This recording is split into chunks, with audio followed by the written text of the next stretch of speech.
للمصطفى نويت ما يجدد سنة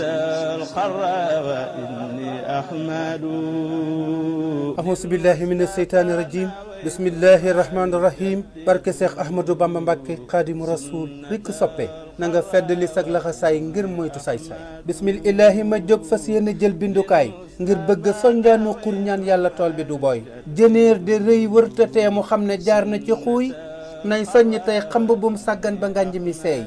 Cheikh Moustapha Diop jógal feddali sag laxasaay yow da nga daa xiif di mar di rafle bañ di la wóoy kon rikk Diop na nga daw saytaane daa mën a njuuy te mën na laa gare naataange ba xëy mujj gooy jox la teraanga akub saktal di xëy wuti gaay sampal la mbaar te kenoom loo wéeru day mujj naay sa kóllëreeg sa ngor ak sa diine kon bu ko jaay wett li ko wet am ak sa ñàkk lii bu mu booy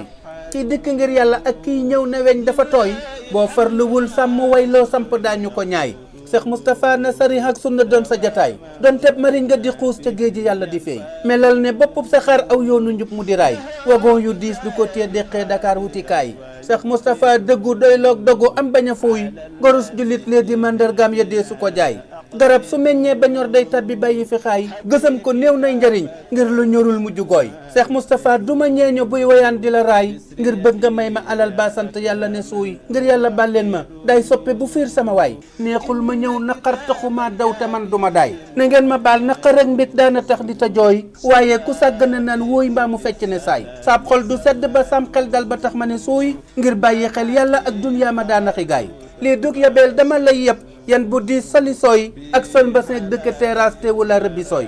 guddik ajjuma fanweeri fan ci weeru avril 2021 Mbàkke Bawal Ahmadou Diongue Baye Jagal baleen ma ak jërë ngeen jëf jërë ngeen jëf jërë ngeen jëfati صلى عليه بالسلام سمدوا